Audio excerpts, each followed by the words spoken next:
Also want to mention that Mark Finley, that this symposium is dedicated to him, and there is a Mark Finley lecture at Armstrong State University in his memory. Mark Kulansky, who is a New York Times bestselling author, is speaking on March the 2nd at 7 p.m. at Armstrong. But I want to introduce the vice president of our sponsor for this, Georgia Power. And as you know, as I've said several times, Georgia Power has been a huge supporter of Ossabaw Island Foundation for what we do on the island. Kathy Hill has been vice president for 8 years. She's been involved in a lot of boards, and this is her chance to be with us. So let me ask you to join me in welcoming Kathy Hill.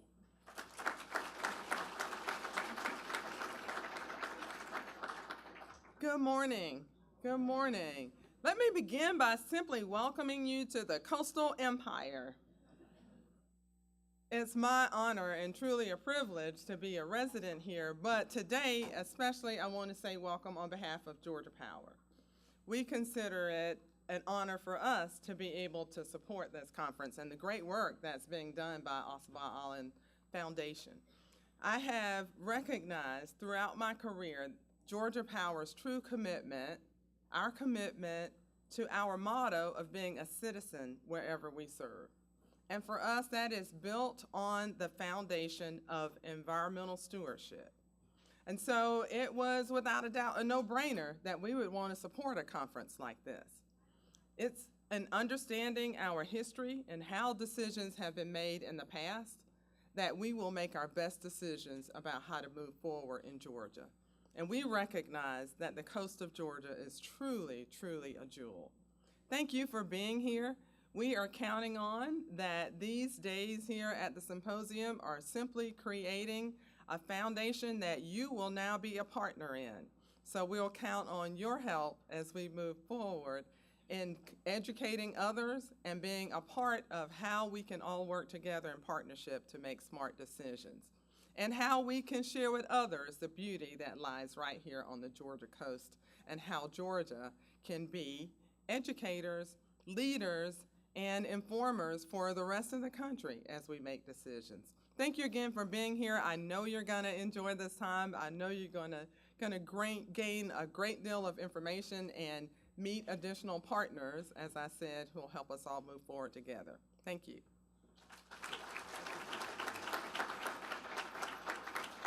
And of course, if you want to know the real gritty on Kathy Hill, she is from Dublin, Georgia, and she's a graduate of Georgia Tech.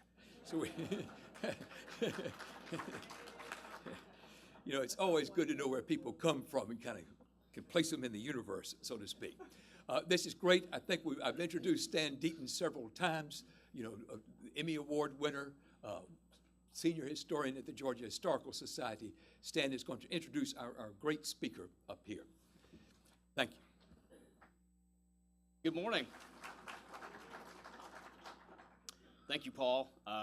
Those of you who were here yesterday, you heard this spiel already. It's my pleasure to serve as MC, and really all I'm doing is trying to make the trains run on time. We have a full schedule today. I'll be here through the first half of the day. My friend and colleague Chris Curtis from Armstrong will take over for the second half, and then tomorrow morning.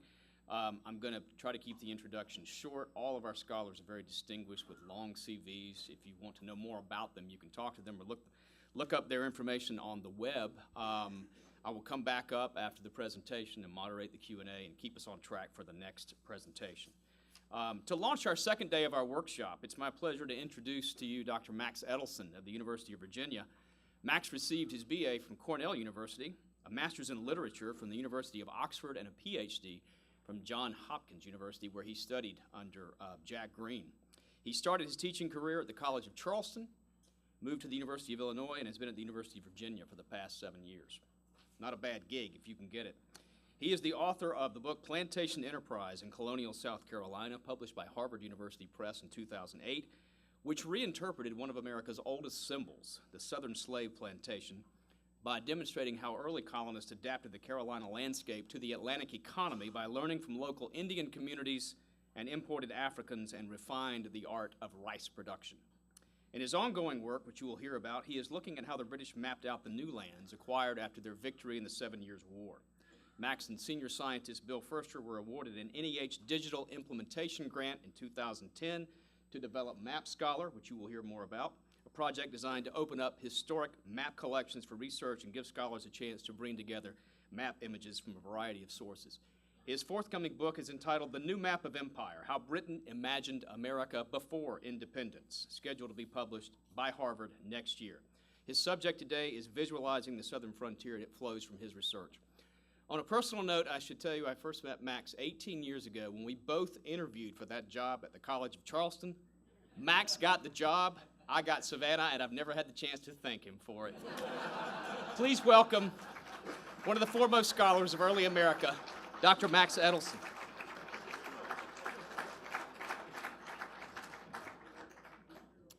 Good morning, everybody. Is there anyone here who does not like to look at old maps? So I have to say, first of all, just thank you to Stan, to Paul, to everyone who's been involved in this remarkable event. There's nothing more gratified as a scholar when you sometimes feel you have very specialized interests that a lot of your colleagues and students might not be that interested in, to see this room full of people this early in the morning ready to hear what you have to say. So I hope it'll be worth your while. I don't know about all of you, but I do remember being a kid and really poring over the globe in my bedroom or taking an atlas and just kind of immersing myself in those spaces.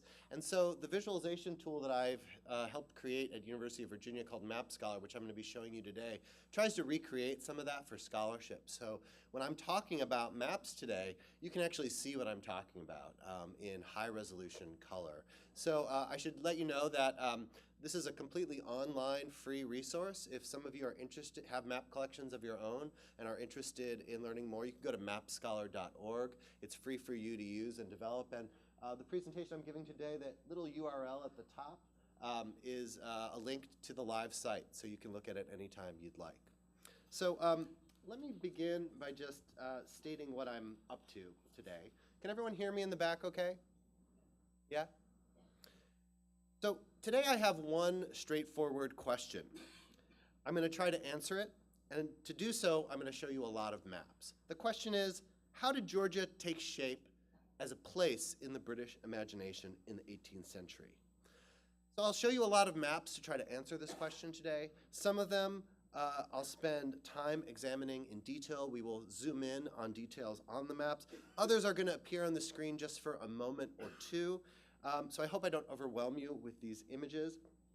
And to be fair, this group of maybe a dozen or two maps are just the tip of the iceberg. There are hundreds and hundreds of images I could have pulled into this presentation to try to describe how Georgia looked to the British officials who imagined it in cartography. I've selected these maps, however, to illustrate three key moments in the formation of Georgia as a colony. First, before there was a place called Georgia, Britain looked beyond South Carolina and saw danger for its American empire. Before the first settlers arrived in 1733, Britain conceived of Georgia as the territorial solution to the problem of a vulnerable southern frontier. Second, James Oglethorpe and the trustees of Georgia used maps to visualize their ideal colony south of the Savannah River. The careful planning of the town of Savannah was the most important symbol of this mission. And third, as the colony's reformist agenda fell apart after 1750, colonists extended the reach of plantation slavery into the Georgia Lowcountry. I'll look closely at the work of Georgia's most important mapmaker, William de Brom, to show how the colony changed form as its purpose and plan changed.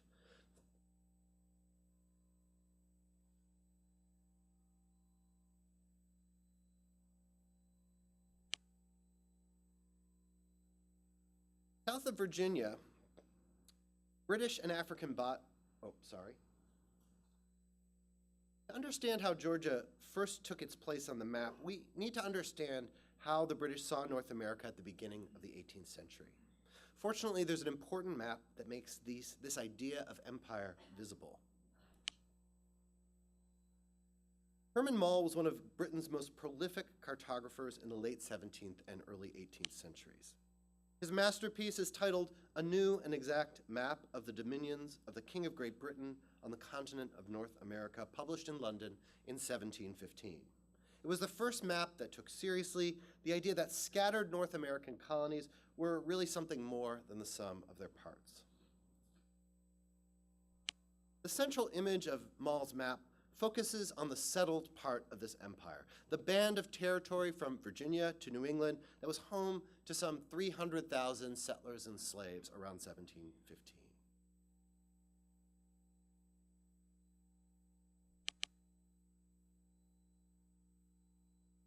South of Virginia, however, British and African bodies were few and far between. So Mall made the case on his map that settlers would, in time, spread to the south as effectively as they had colonized the Chesapeake Bay, the Middle Colonies, and New England. He represented South Carolina's booming rice plantation economy in a large inset to emphasize how British planters and their many African slaves were in the process of building rice plantations along the rivers that flowed into Charleston's harbor. In another inset map, Herman Mall imagined the end product of all this expansive settlement in the South. For perhaps the first time on a map, we can see an image of Britain's American empire. It stretched from Newfoundland in the north right up to Spanish St. Augustine in the south. As Mall's map makes clear, building this imagined empire on the ground would mean intensive settlement south of South Carolina. Another important map from this era reveals how British observers first conceptualized the geography of the southeastern coast. Edward Crisp's A Complete Description of the Province of Carolina zooms in on the surging plantation development that was extending the Carolina Lowcountry toward the southern Sea Islands. Just like Herman Mall, Crisp included inset maps that imagined a grand future that might be realized through all this territorial growth. One of these, a map of South Carolina showing the settlement of the English, French, and Indian nations from Charlestown to the River Mississippi, revealed a plan to build a network of Indian trading alliances, and by doing so, to lay claim to a greater Carolina whose boundaries extended far into the west. At the other corner of Crisp's map, a second inset illustrates England's rising imperial ambitions in southeastern North America. This new chart of the coast of Carolina and Florida imagines a space seemingly prepared by nature for British occupation. It shows the territory from the North Carolina-Virginia border at Cape Henry into Florida as a unified Atlantic coastal plain. This space features rivers that flow from the interior and empty into the Atlantic Ocean to form a line of coastal islands. St. Augustine appears as the southern terminus of an unbroken stretch of English coast, a view of North America that rendered England's expansionist agenda as a geographic fact. And here you see St. Augustine is included in this rose-colored area that's part of Carolina. No, it's settled by the Spanish. It also circulated the most common definition of the place that would become Georgia, the territory defined by three Atlantic rivers between Charlestown and St. Augustine, the Savannah, the Ogeechee, and the Altamaha. The maps I've shown you so far expressed a strong anticipation of an expanding Southern empire. This confidence collapsed, however, after the Yamasee War of 1715. A series of devastating attacks by native Confederates pushed back Carolina's plantation landscape and wiped away these images of a greater Carolina. Although stunned by the ferocity of their assault, the British redoubled their efforts to settle their empire's southern frontier. As we saw a little bit last night, Carolina's proprietors granted Sir Robert Montgomery the land between the Savannah and the Altamaha rivers to be developed as the Margravate of Azelia. Montgomery envisioned his new colony, in his words, as one continued fortress, in which homes and fields would be secured by military lines impregnable against the savages. He engraved this plan of Azelia along with a 1717 tract that called Carolina's southern wilds the most delightful country in the universe, but also imagined it as an island of civilization besieged by encroaching barbarism. Resembling the grid of a vast planned city, Montgomery imagined a militarized vision of a colonial countryside. Azelia was never planted. It was a fiction. It lived on in maps as a fantasy of British control over the southern frontier. In 1720, Herman Mall redrew the region to include this fictitious colony that spanned the territory between the Savannah and the Altamaha. When the Board of Trade, the agency that oversaw the colonies for Great Britain, assessed threats to British America in 1721, it saw Carolina, quote, exposed in case of a rupture on the one side to the Spaniards and to the other side on the French, and surrounded by savages, unquote. Imperial officials turned their attention to new schemes to defend, settle, and define this vulnerable southern frontier. The British state's first official images of the territory that would become Georgia were military plans for a fort on the Altamaha, an effort led by British Indian agent John Barnwell in 1721. His plans of Fort King George illustrated a concrete attempt by the Board of Trade to fortify the continental frontier against feared encroachments by the French and the Spanish. Fort King George reconstituted a southern boundary for British America's empire after the debacle of the Yamasee War. When the Board of Trade's commissioners approved the Georgia Plan in 1732, authorizing the Georgia trustees to create a buffer colony inhabited by yeoman farmers south of the Savannah, they saw it as a new way to occupy and stabilize this volatile region.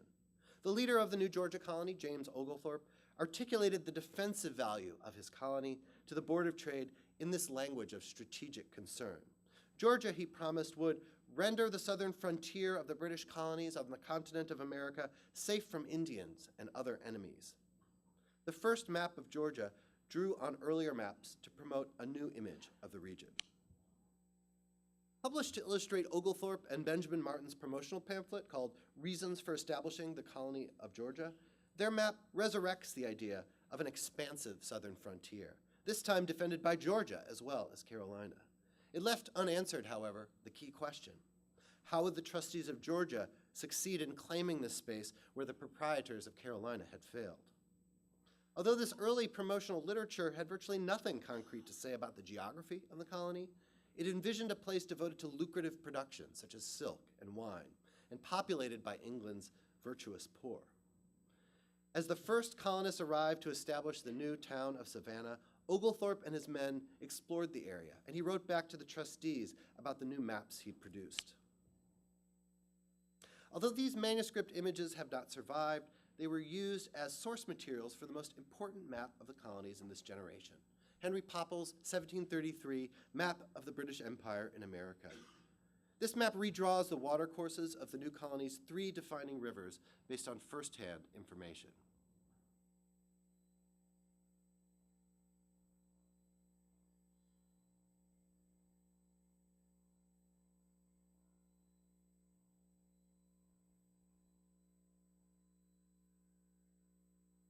It also was the first map to document actual evidence of the colony's occupation. It included Fort King George, Fort Argyle, Savannahtown, and Josephstown, a prospective settlement that aimed to attract Scottish Highlanders to Georgia. In 1732, Oglethorpe laid out his vision for Georgia's landscape in another published pamphlet, a new and accurate account of the provinces of South Carolina and Georgia. The central idea of his vision of improved colonization was that Britain's poorest would change in the New World as they became landowners. By providing them with acres of wilderness, these migrants would clear and cultivate this land, providing valuable exports to Britain. By improving the land, these impoverished settlers would also improve themselves. Through their industry, these former vagrants, debtors, and vagabonds who had been liabilities to the nation would become assets to the empire. The society they would form together would be one in which all men would become stakeholders in maintaining the colony's prosperity and security.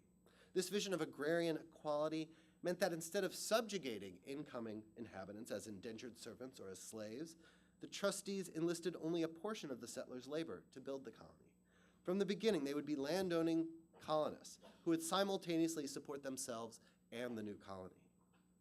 Before Oglethorpe and the first Georgia colonists explored the vast space defined by the colony's 3 rivers, they sought to imprint this landscape with their vision for an improved agrarian society by settling and representing the town of Savannah. Colonist Peter Gordon recorded in his journal that this spirit of communal enterprise was present as the first settlers arrived on February 1st, 1733.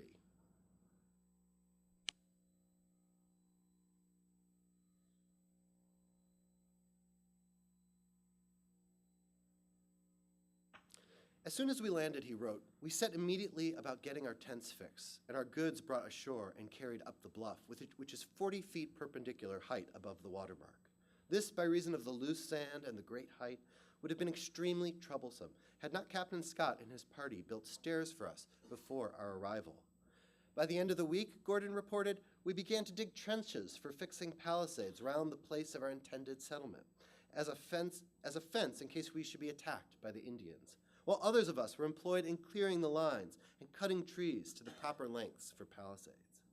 A month after Gordon arrived, he noted with pride that the first house in the square was framed and raised, Mr. Oglethorpe driving in the first pin. About a year after this house was built, Gordon represents the progress of the colony by producing this image of the town. Perhaps no other picture of British colonization represents its fundamental ethos more clearly. His view of Savannah opened a prospect of the town from an impossible vantage point high above Hutchinson's Island. It reveals the stark contrast between a dense and untrammeled forest wilderness and the open, measured, and civil space that Gordon and others had created after a year's work. It is not technically a map, but rather a chorographic view. Such three-dimensional drawings of cities were common in contemporary publications. They allowed readers to take in the splendor of Europe's greatest cities from the comfort of their homes. No grand tour of the continent was complete without a view of Rome's churches, ruins, and hillsides that resembled this one to take home as a souvenir. This chorographic image shares the same expectation of these more famous views. It invites the viewer to behold the town of Savannah and appreciate it. What an 18th century viewer would have seen in Gordon's image was a strong imposition of civil order on unruly nature. What looks realistic to us at first is clearly a fiction. The first colonists did not, in fact, chop down all trees but 6 within the town limits, as this suggests. They did not draw the precise boundary of every town lot into a visible grid that you could see from space. Gordon presents an idealized view of the colony that's realistic and fictional at the same time, one that almost resembles the clarity of a map, because he wanted to make the Georgia Plan and its animating ideas of agrarian society visible. A 1735 image, the map of the county of Savannah, extends the orderly vision of Georgia's first town to the surrounding countryside. Beyond Savannah's town's idealized grid of urban lots, it reveals the garden lots assigned to each townsman. And beyond these garden lots, an expansive grid of farm lots. Town planning of this sort, far from being an utterly distinctive part of the trustees' vision, became a hallmark of British colonial thought in the 18th century. As British imperial reformers sought to plant settlers in contested areas throughout North America and the Caribbean, they focused on perfecting towns as centers of order around which new colonies could grow and take form. Similar town plans had guided the creation of Philadelphia, for instance, and after Georgia's founding, they guided the Board of Trade settlement at Halifax, Nova Scotia in 1748. After 1763, they were featured in wide-ranging settlement schemes in places as diverse as the Caribbean island of Dominica, the Gulf Coast Naval Station of Pensacola, and new fishing villages earmarked for the rugged coasts of the Gulf of St. Lawrence. These idealized visions for organizing colonial spaces masked a much messier reality on the ground, where Georgia's first settlers struggled to grow enough food to meet their basic needs. They are perhaps more important for what they reveal about increasing British concerns about disorder in distant overseas dominions. When confronted by vast spaces, British colonial planners and mapmakers focused on small areas and invested their careful organization with great importance. If Savannah could be well ordered from Georgia's inception, then perhaps the much larger territories along Georgia's 3 rivers could be settled with some degree of oversight and control. Unlike unruly South Carolina and Jamaica, Georgia was to become, in the words of its promoters, a regular colony. In other words, it was one that was going to be settled, structured, and governed in an orderly manner. When Benjamin Martin published his 1741 an account showing the progress of the colony of Georgia in America, this State of the Colony report included a newly engraved map by R.W. Seal that centered on another version of Savannah's distinctive grid. It documented the established settlement of Salzburger immigrants from Germany at their settlement in Ebenezer. And for the first time, the toponym, that is, the typographic name of the colony on the map, extended south of the Altamaha River to the very outskirts of St. Augustine. Such a bold claim of British sovereignty rested on the construction of new forts that defended Britain's southern frontier against Spanish and Indian attack. The idea that Georgia encompassed the lands between the Savannah and Altamaha rivers was basic to early 18th century geographic understandings of this colony. It defined the boundaries of the imagined colony of Azilia in 1717. It prompted Britain to erect Fort King George in 1721. By the end of the 1730s, as conflict with Spain was poised to erupt into outright war, British authorities came again to this place to define and defend American Empire's southern frontier. Since the Yamasee War, South Carolina and Georgia had recruited persecuted European Protestants to emigrate to strategic townships that formed a ring around the Low Countries Plantation Society. A number of skilled military engineers who had mastered surveying techniques in European armies joined this migration, contributing more than just their agricultural labor to the tasks of colonization. Among these was Samuel Osberger, who emigrated to South Carolina in 1734 with a party of Swiss Protestants who had settled Perrysburg Township, located a dozen miles upriver from Savannah on the South Carolina side. To prevent Spanish forces from entering the province and proceeding up the Altamaha River, Osberger conducted rigorous surveys of St. Simon's and Jekyll Islands. Appointed engineer and land surveyor of Georgia by 1736, he drafted a meticulous sketch of the low-lying landscape of these southern sea islands. He captured the watercourses of St. Simon's meandering streams and carefully denoted the island's small core of dry land, set within an encircling marsh. His map identified locations where this high and dry land formed navigable rivers and sounds and marked these locations for new fortifications. Another military engineer, Captain John Thomas, drew up plans for Fort Frederica on one of these spots on the island's western side. He and others dreamed that the necessary work of fortifying Georgia's southern border would anchor new settlements beyond the cluster of communities along the Savannah River.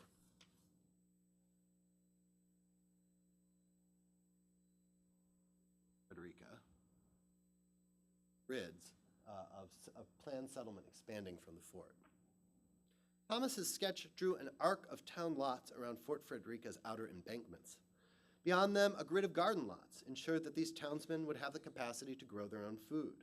And beyond the garden lots, he traced a grid of farm lots. The Georgia trustees intended to replicate the Georgia Plan and its landed vision of agrarian equality throughout the province. From 1739 to 1742, however, the infant colony found itself on the front lines of the War of Jenkins' Ear. Instead of expanding settlement to this new frontier, the war put the whole colony in jeopardy and undid the Georgia Plan's crumbling experiment in agrarian equality. To better understand how Georgia was transformed in the early 1750s, I'd like to spend some time recounting the voyage of Jonathan Bryan to the Georgia Sea Islands by tracing it across the surface of William de Brahm's 1757 map of South Carolina and a part of Georgia. Bryan's journal of his voyage is remarkable because it captures Georgia at the moment of its transition from a utopian reform project into an extension of South Carolina's plantation society. As a young man, Jonathan Bryan had been an active leader in the settlement of Georgia. He had scouted the St. Johns River in Spanish Florida for General Oglethorpe and took part in the failed attack on St. Augustine in 1740.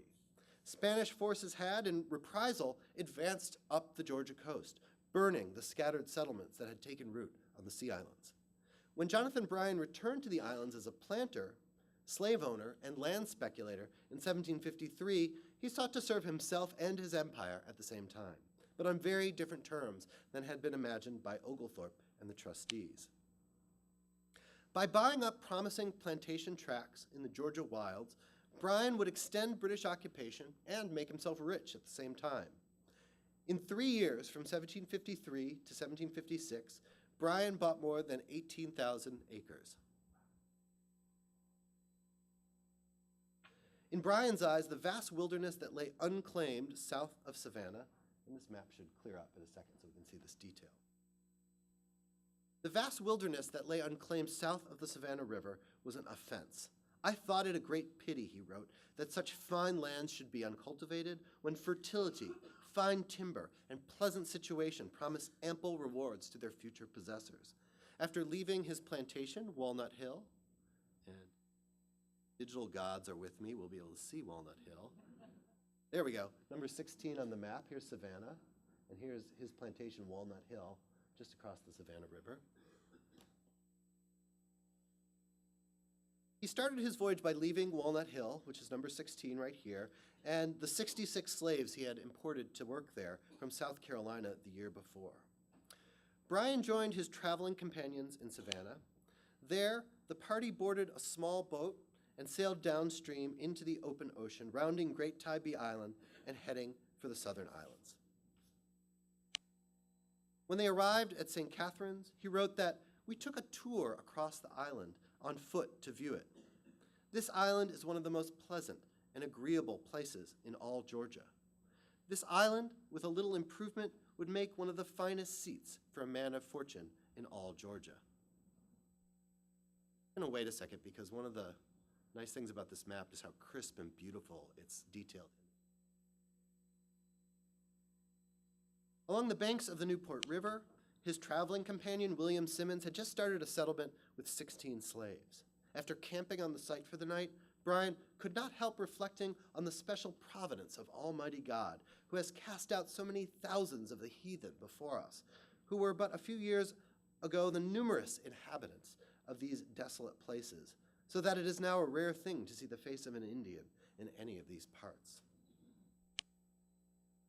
They traveled up the Altamaha River, where wealthy South Carolina planters were already scheming to build vast new plantations. "This is a fine, bold, fresh river," Bryan declared, "one that runs up into the country several hundred miles to the Indian nations. It contained an abundance of fine rice land, where might be made great quantities of rice and very convenient for exportation from Frederica." Bryan reimagined Frederica, which had been laid out as a fortified community of yeoman farmers under the trustees, as an Atlantic port for the transshipment of slave-produced rice. At St. Simon's, the party reached the site of Frederica, once the forward operating base of the British military against Spanish Florida in the 1740s. During the war, Frederica had been manned by more than 1,000 soldiers, but it was a barely defended garrison when Bryan arrived there in the early 1750s. Bryan wondered how, quote, "a place of so great importance to the frontiers of His Majesty's dominions on the continent was left to molder." Frederica's ruins revealed an ongoing uncertainty about how to defend these strategic borderlands. The regiment that had once occupied the site had been disbanded since 1749. Bryan found it, quote, "all in a ruinous condition. The melancholy prospect of houses without inhabitants, barracks without soldiers, guns without carriages, and the streets grown over with weeds appear to me with a very horrible aspect, and so very different from what I once knew that I could scarcely refrain from tears." Without military protection, those who had migrated to the island had mostly removed quite away and left their habitations, being afraid to expose themselves and their families to the insults of their troublesome neighbors, the Spaniards. The 12 soldiers out of the remaining company of 50 men who maintained the site were surrounded by a magnificent orange grove, from which they served their guests punch and fruit.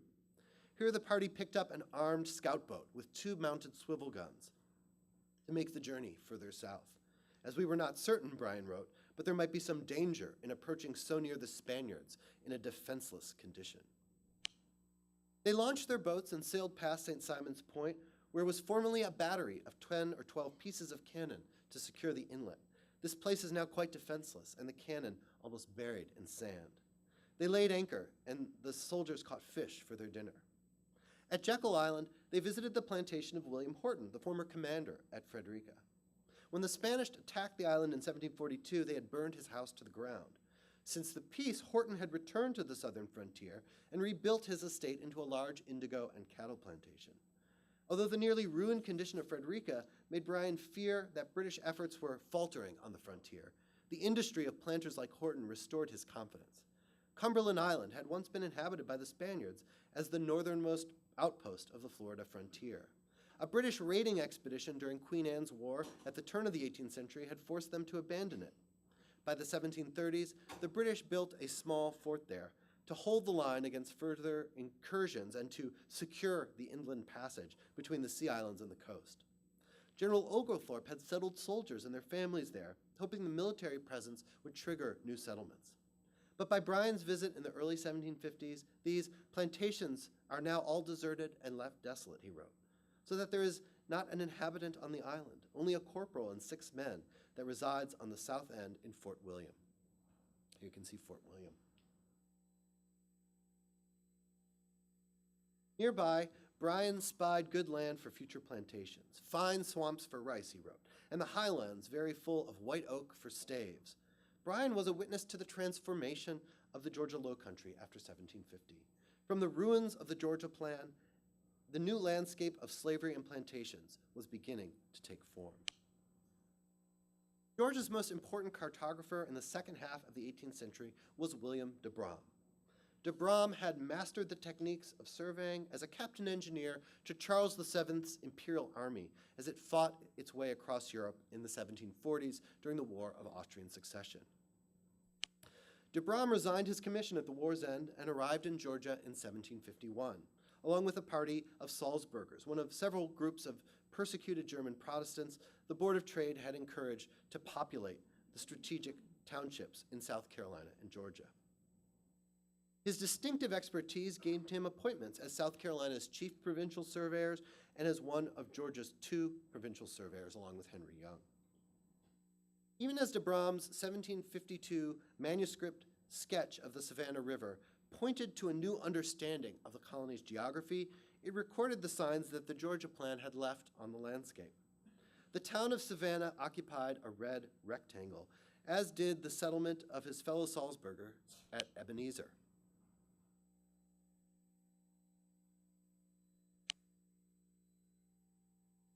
The map shows along present-day Shipyard Creek, about 10 miles south of the capital. Up a little.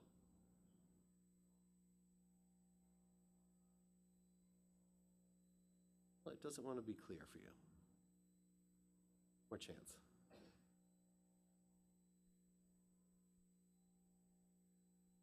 About 10 miles south of the capital, the campus of the Bethesda Orphanage. This reformist scheme of Methodist evangelist George Whitefield, the Bethesda Orphanage was founded in 1740 to prepare the colony's parentless poor for a life of ennobling labor, a mission very much in keeping with Oglethorpe's vision of social improvement. But beyond these details, de Bram's image of Georgia is one very different from the grids and boxes that had once measured the orderly form of a society devoted to agrarian equality. Instead, de Bram represented the colony as a dispersed patchwork of land types along the river. His key color-coded the banks of the Georgia Low Country in preparation for plantation agriculture. The greenish-brown forms inked across the map designated river swamp, suited for the most productive form of tidal rice agriculture. Oakland, good for growing provisions, and indigo appeared grass green. Yellow bands showed the pine barrens from which slaves could extract lumber, firewood, and tar. It was an ideal document for prospective planters to consult in London, Charleston, or Savannah as they eyed their choices of unclaimed parcels of land along the riversides as they planned new plantations. During his 14-year tenure as a provincial official, William de Bram designed elaborate new defenses for Charlestown, as well as Fort Loudon in Cherokee country. And he pictured Georgia's 3 rivers in strategic terms as the 7 Years' War began in 1756. The Savannah River was already fortified at each end by Savannah and Fort Augusta. De Bram imagined settling new forts along the Ogeechee and Altamaha to match, with a network of roadways to link all of these forts into a great, well-defended trapezoid. This strategic plan for fort building was also a plan of colonial expansion that imagined plantation development proceeding up all 3 rivers that defined the Georgia colony.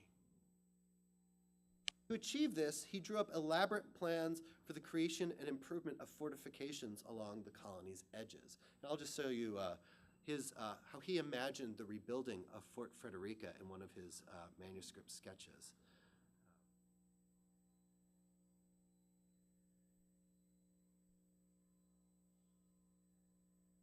Nice, because you can see the soul.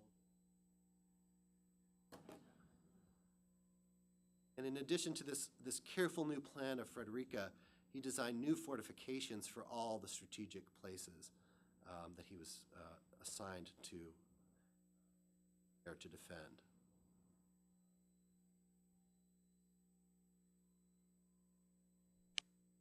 The bulk of de Brahm's work as provincial surveyor, however, was organizing colonization as an everyday legal process.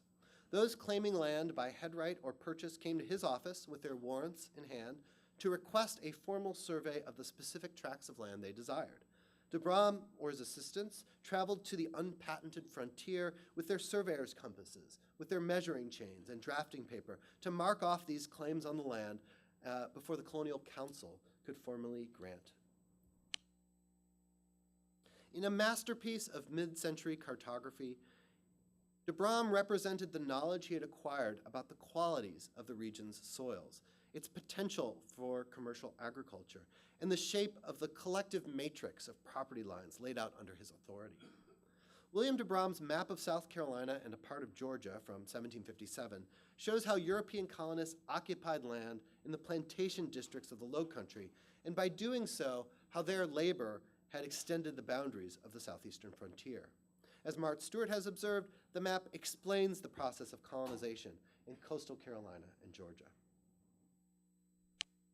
In pictures, this map pictures these colonies in the throes of ongoing territorial expansion. It charted the uneven spread of parish and township jurisdictions that organized the region's coastal riversides into settled places. In one small portion of this territory, he traced the plat boundaries of individual properties in the rapidly settling plantation district between South Carolina's Combahee River and Georgia's Medway River. As no map had shown before, de Brahm took stock of the progress of settlement and pictured it comprehensively at the scale of roughly 5 miles to the inch. When displayed as a 4-foot square wall map, this image was expansive enough to show the contour of the southeastern coast of the continent, but also detailed enough to reveal how the land had been articulated into individually owned tracts. By settling slaves and building plantations on the islands and riversides of the furthest reaches of the English Low Country, colonists claimed land for Britain in ways that Oglethorpe's troops never could. De Brahm depicted a process of ongoing colonization that brought the contested southern frontier under British control. The agents behind this process were individual settlers whose tracts along the Combahee, Coosawhatchie, and Savannah formed a sprawling matrix of adjacent plantations with proper boundary lines. This sampling of the holdings of the proprietors of land in the Low Country at its southern edge lists them by name on the map in a corresponding table. It included wealthy investors like Oglethorpe and Hugh Bryan, Jonathan Bryan's brother, along with settlers whose only mark of public distinction was their appearance in provincial records as individuals owning land. Why all these landowners ventured to this frontier to claim their portions of British America is made clear by de Brahm's delineation of the land their boundaries encompass, shaded to represent valuable river swampland for rice, as well as hardwood and pine soils suited to the region's newest commodity, indigo. The cartouche that illustrates this map shows slaves agitating the steeping vats in which the dye was processed and cutting cured cakes of it for export. De Brahm's map captured a view of the settled Low Country from the North Carolina border to the edge of Spanish Florida. But at this scale, it also opened to view the process by which individual settlers claimed their acres, how their plantations formed neighborhoods clustered along rivers, and how these cleared and cultivated riversides combined to form British North America's southernmost edge. Georgia's identity as a colony on the southern frontier for British America ended officially in 1763. In this momentous year, Britain gained new territories from France and Spain to become the unrivaled European power in eastern North America. Now that Spain had relinquished Florida to Britain, Georgia no longer served as a defensive bastion in the southeast. Plantation agriculture was now free to expand along the length of the settled Lowcountry, colonizing this territory comprehensively. The idea that geography had prepared the Lowcountry for British occupation was a long-standing one. And new maps of the region pictured it as a contiguous territory. New surveys of the Lowcountry generated manuscript maps that erased political boundaries between South Carolina, Georgia, and East Florida to picture this space as a natural zone for settlement and commerce. One emphasized the natural abundance of this space, almost as if it were completely unsettled. Another pictured it as an integrated network of roads and open watercourses from Charlestown to St. Augustine. In these images, we can see the long British dream of taking possession of the Southeast affirmed. So what do these maps tell us about the meaning of Georgia in 18th century imperial thought? First, they help us see that before contested space could be claimed, it had to be visualized. Years before any British settlers reached the shores of Georgia, map makers saw North America's edges and margins as places of danger. They dreamed up the territory that would become Georgia as a way of making it into a space that demanded action and attention. These early maps before 1730 set an agenda for colonization that determined to expand the boundaries of British America south.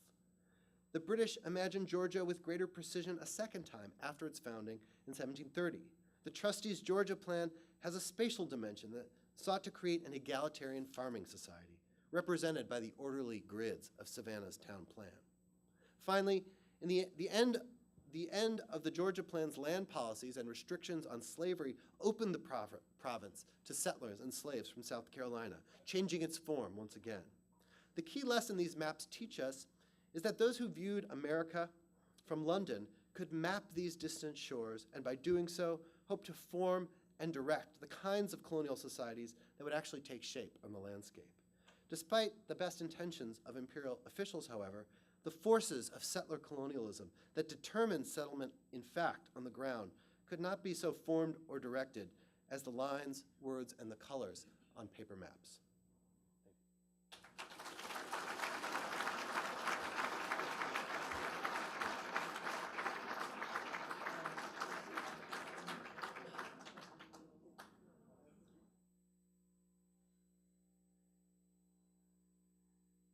Great job, Max. It's 9:41. We have plenty of time for Q&A, probably 10 or 15 minutes. So open the floor up for questions.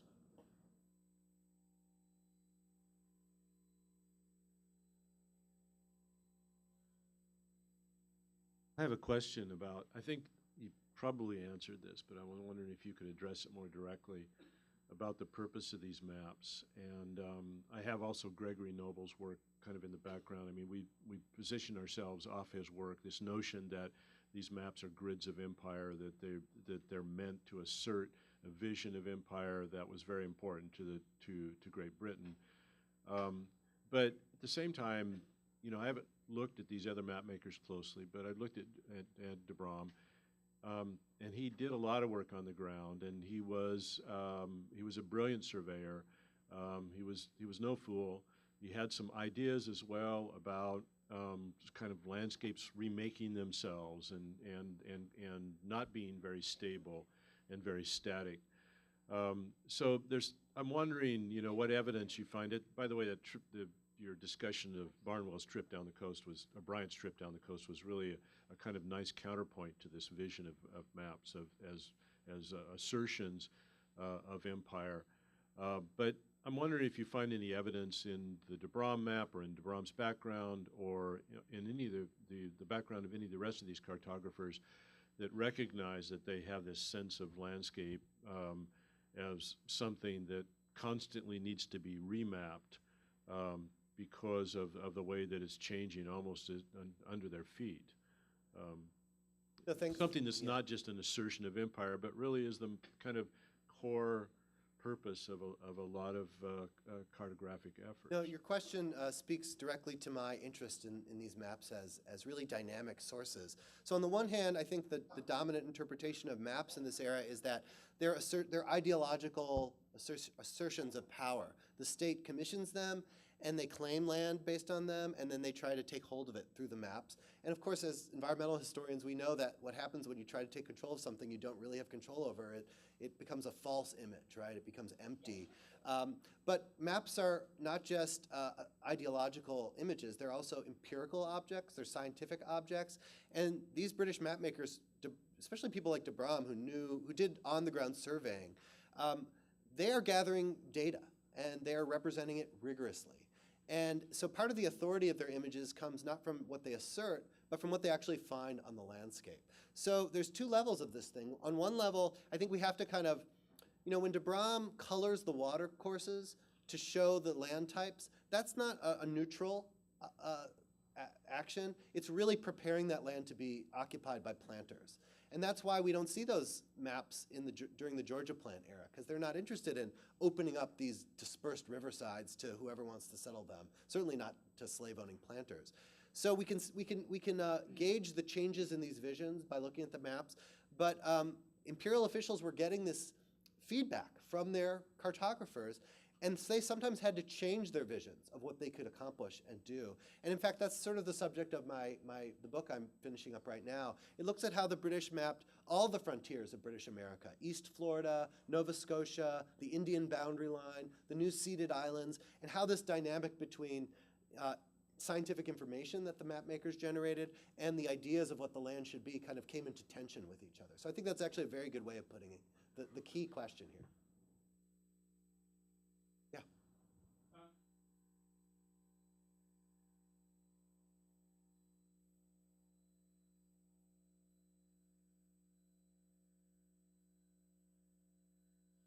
Yeah, so Jonathan Bryan, the Bryan brothers are very interesting. Alan Gallay has written a wonderful book about Jonathan Bryan's career. So Bryan begins, what I think I was trying to show in my excerpts from his journals, he begins as a committed assistant to Oglethorpe. He believes in the Georgia Plan.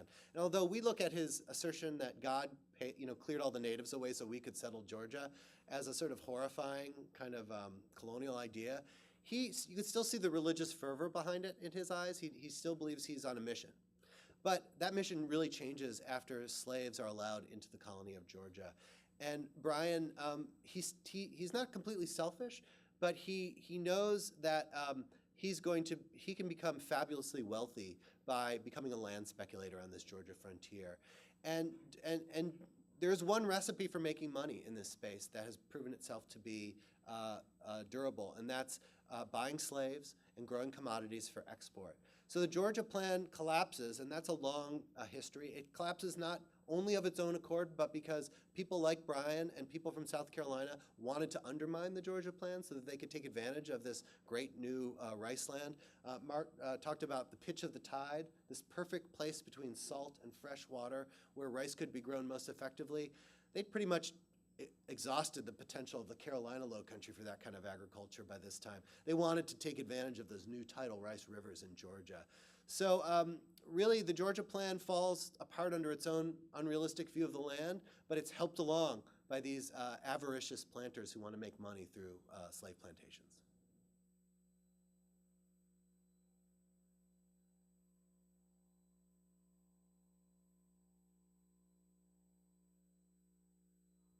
Doesn't seem to be a lot of emphasis on roadways, which they weren't roads, but I mean trailways, and the use of Native Americans and their knowledge of this area to help them. I'm glad you brought that up. So for the essay that will come out of this talk that will be published in the University of Georgia Press's volume, I'm going to talk about the frontier I didn't mention today, and that's the frontier with Indian country.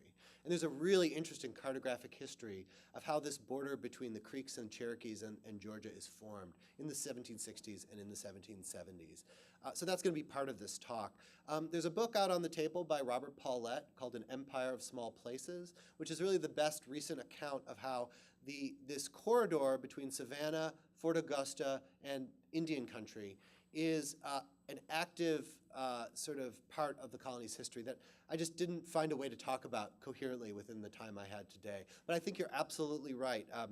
Not only is Georgia a place that's being driven forward and outward by plantation settlement, but the Indian trade is basic to its success. And those deerskins that are coming in through Fort Augusta and maintaining the overland paths to that ground, that's really the subject of Paulette's excellent book. So I'd encourage those of you who are interested in that to take a look at it, and stay tuned for the essay that will incorporate maps of the Indian frontier from me. Yes?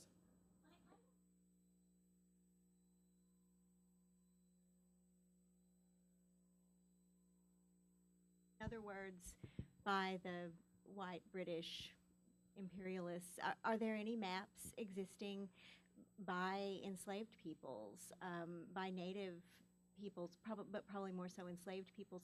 They were the ones on the ground and probably have a different kind of knowledge and would have certainly different motivations for creating those. Yeah, there's a large tradition of Indian map making, and it's a complex topic, but the way to summarize it is that Indians do have a different idiom through which to view geographic space. They're not interested in point-to-point correspondence. The kind of maps they produce look a lot like subway maps. They're not supposed to be accurate representation of how far things are apart from one another, but rather they locate communities as circles and connections both of distance and of alliance and trade as lines that connect. So the maps look like circles and lines in a big jigsaw. That doesn't mean that Indians didn't understand European conventions for cartography. And there's lots of instances in which there are lost Europeans and they come across some Indians and they say, how do we get to this place? And the Indians will, according to the Europeans, the Indians draw in the dirt with a stick a map that looks like a regular European map to them. So they have a lot of knowledge of the landscape and different ways of representing it. But that's their preference. There are, I mean, Africans who are enslaved within these societies are not, even though many of them, the vast majority, can't read, they can see. And they are also the ones who maybe even have a best firsthand knowledge of the landscape, because they're the ones who are going off into the woods to cultivate crops and to travel by night. They're the ones who are the boatmen. They're the ones who are the pilots and the wagoners. So they may even have a better firsthand knowledge of landscape than the planters. I have not found yet a paper representation of that, but we can look at the journeys they took as runaways, for instance, and see the mental map that those journeys imply. And that's actually a very interesting topic for further research. I think the main thing to understand here, and this is why maps are important, is that even if you were illiterate, couldn't read English, you know that this was a society that had a lot of maps, and that Africans saw these maps and built them into their sense of the world. And I think that's a great topic for future research. I've taken a lot of questions up front. Maybe I could take one in the back here.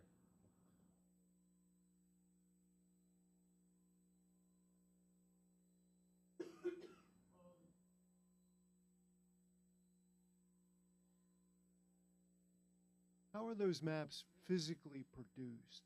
Yeah, so the DeBrom map, the map of South Carolina and part of Georgia, is 4 foot by 4 foot. Martin and I were just discussing what this beautiful object looks like. It's printed on this heavy paper that gives the images almost a kind of 3D texture. And the Popple map, the one that I zoomed in on to show the Georgia rivers, that's another, I forget how big that is, but like 6 by 10 feet. These are maps that are designed to be impressive statements of knowledge and authority. It's like, this is our empire, we know it. There are a lot of smaller maps as well. The process for producing maps in this era is through copperplate engraving. So the map maker would draw a sketch of the map, and then the skilled carver, the map maker, would actually carve a mirror image of the map onto a sheet of copper, and that copper plate would then print the map. So one of the interesting things to show is, as the boundaries of empire changed during all the wars, people would actually use acid to erase parts of the copper plate and re-engrave new details, and you can actually see some of those little glitches in the matrix. So map making, there's different kinds of map making. Most of the maps I look at for my research are actually the original manuscripts that the surveyors and cartographers produced, because in some ways I think those are closest to the original views of the landscape. but I think it's interesting to trace their evolution as public documents. And sometimes there's a lot of changes that happen between the manuscript and the published versions. Certainly, the biggest change is that once they're public, then their meanings change. They're no longer just technical documents for empire. They're almost like literature. They're exported to the world so people can imagine what this place is. And I think that's what attracted me to studying maps in the first place, is that sense that without leaving the comfort of your library or drawing room, you can travel the world through these maps. And people in Britain and Western Europe consumed these maps precisely for that same kind of pleasure of learning about the exotic world they may never visit. And so these published maps served multiple purposes. 2 more questions I have time for. Yes, sir.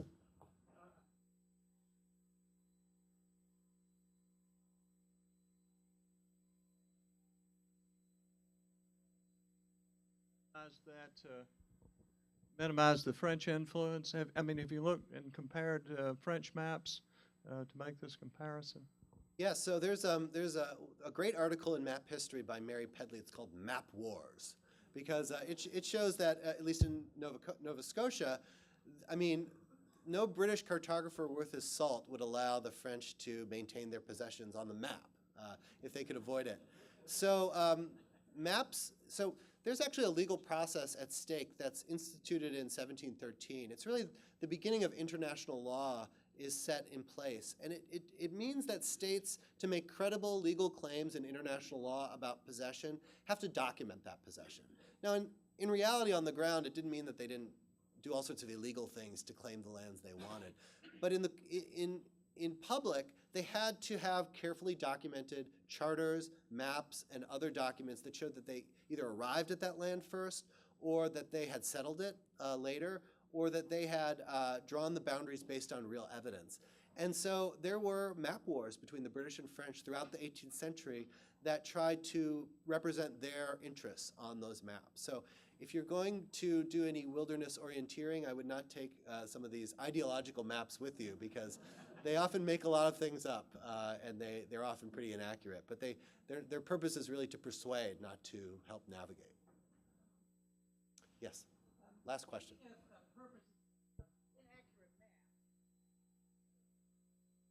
You showed one map that had that sort of infamous fake southern branch of the Altamaha River coming down there, St. John's or so. I can't picture a map maker putting that in. Do you know how that came about? I don't know how that particular landform was shaped. All we have is the map to guide us. But what I will say is, to do a really rigorous, durable survey that you could actually overlay on Google Earth today, and it would be exactly the same. These 18th century cartographers knew the process to do that, but it takes so much time and resources to do that. They were taking known points that they had researched and connecting the dots between them. And so often, let me give you a good example on other maps. So for most of the 18th century, map makers believed that southern Florida was just a collection of islands. And if you've ever sailed or looked at these inlets along the South Florida coast and seen all this low-lying terrain, you could see how they would make that judgment, right? They haven't explored those places. They're just taking what they're seeing and what they know and then extrapolating from it. So I would imagine that and other errors on these maps has to do with the fact that they want a rigorous description of the place. They've researched a little of it, and then they fill in the blanks.